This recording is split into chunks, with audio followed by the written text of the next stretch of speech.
जो भक्त होता है, ये सब अपने को मिला हुआ है, तो मिला है भगवान की कृपा से।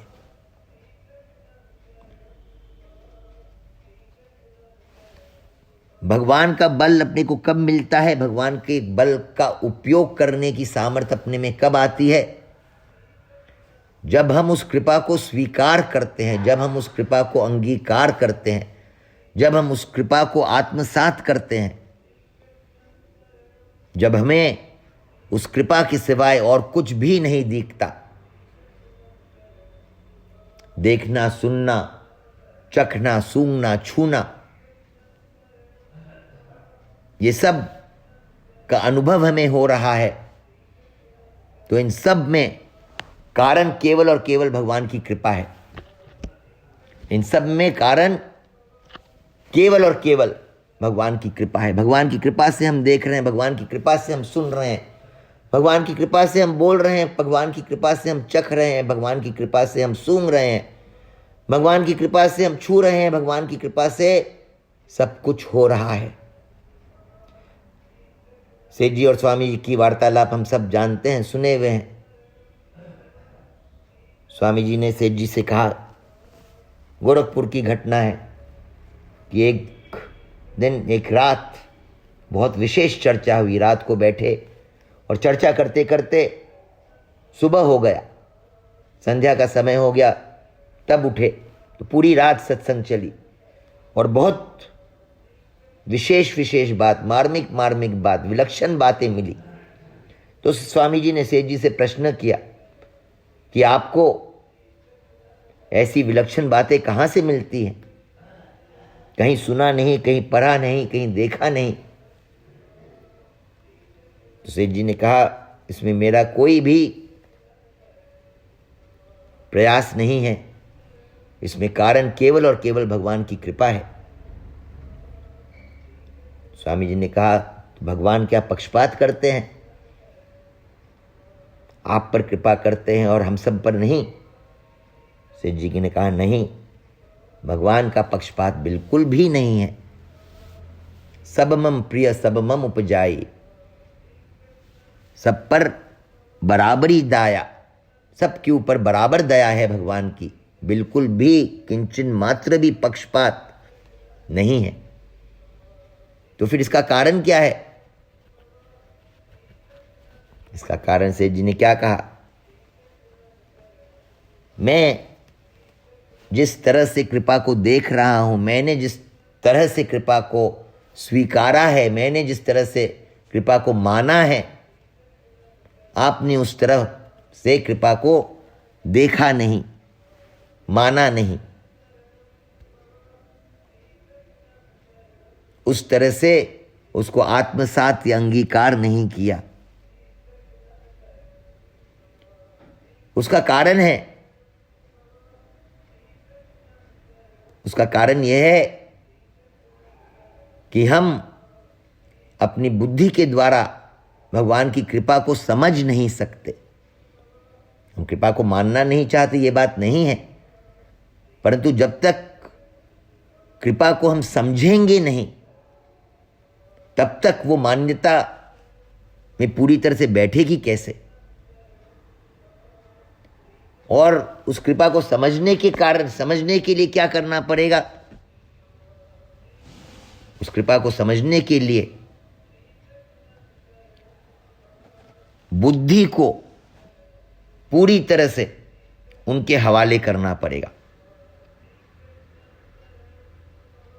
बुद्धि को पूरी तरह से उनके हवाले करना पड़ेगा। किसी भी चीज में, किसी भी कार्य में अपनी बुद्धि लगानी छोड़नी पड़ेगी।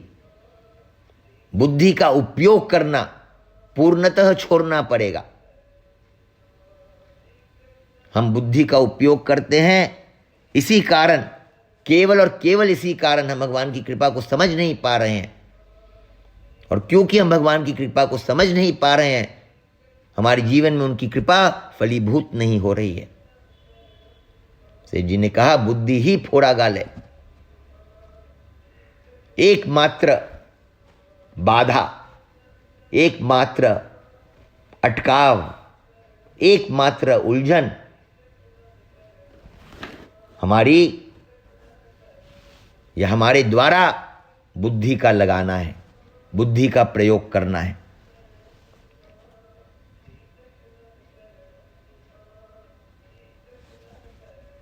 बुद्धि की बात में और हृदय की बात में सदा संघर्ष चलता रहता है।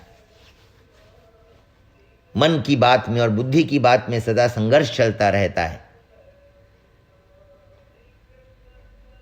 हमारा जो हृदय है वो भगवान की माधुर्य शक्ति है और हमारी जो बुद्धि है वो भगवान की ऐश्वर्य शक्ति है।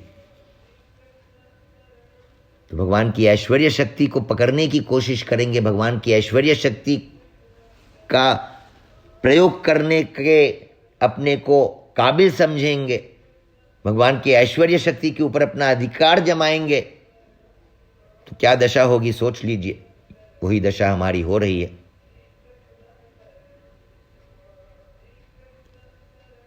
बहुत छोटी सी बात है, सुगम सी बात है। अपने जीवन में बुद्धि लगाना छोड़िए। बुद्धि लगाने को छोड़ने से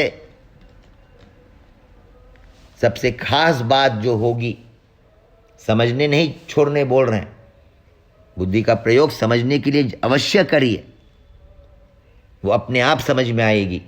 ज्ञान की धारा बुद्धि में अपने आप प्रवाहित होगी, आपको प्रयास नहीं करना पड़ेगा।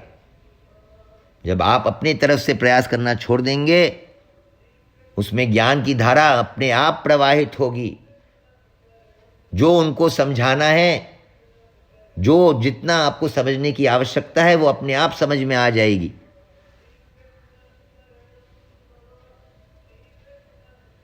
उसमें आपको अपने तरफ से प्रयास नहीं करना पड़ेगा।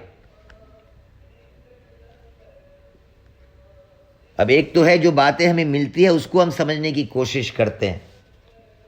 बुद्धि का दूसरा प्रयोग हम किस में करते हैं? जिस चीज की हम आवश्यकता मानते हैं, जिस चीज की हम आवश्यकता मानते हैं, जो चीज हमें लगता है करने की आवश्यकता है, कहीं जाने की आवश्यकता है, कुछ करने की आवश्यकता है, उसके लिए हम बुद्धि का प्रयोग करते हैं और उसके लिए बुद्धि का प्रयोग करना हम आवश्यक मानते हैं। उसके लिए हम क्या करते हैं? बुद्धि का प्रयोग करके, बुद्धि का कैसे प्रयोग करते हैं? हम प्लानिंग करते हैं, हम योजना बनाते हैं, प्लानिंग करते हैं।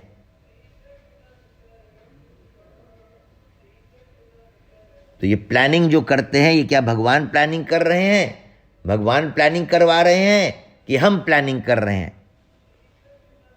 कुछ पाने के उद्देश्य से और कुछ करने के उद्देश्य से हम प्लानिंग कर रहे हैं। तो जहां बुद्धि के उपयोग को छोड़ने की बात कही, बुद्धि फोड़ा गाले, मतलब प्लानिंग ही फोड़ा गाले। जहां आप प्लानिंग करते हैं वहां भगवान की प्लानिंग अटक जाती है, भगवान की प्लानिंग फेल हो जाती है, भगवान की प्लानिंग का अनुभव हम नहीं कर सकते।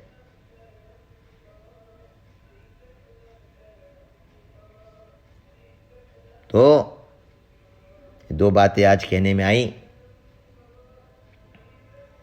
समय हो रहा है, इस पर विचार करें, मंथन करें, अंगीकार करें, आत्मसात करें।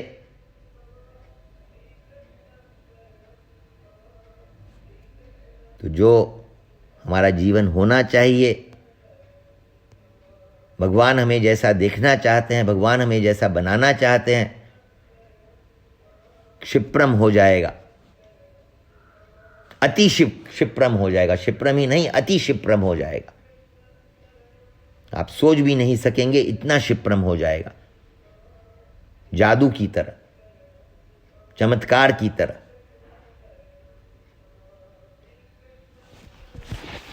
नारायण नारायण नारायण नारायण। श्रद्धेय सेठ जी के चरणों में प्रणाम, श्रद्धेय भाई जी के चरणों में प्रणाम, श्रद्धेय स्वामी जी महाराज के चरणों में प्रणाम, श्रद्धेय राधा बाबा के चरणों में प्रणाम, श्रद्धेय शरणानंद जी महाराज के चरणों में प्रणाम।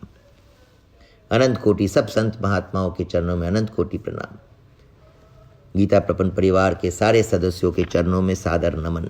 नारायण नारायण नारायण नारायण।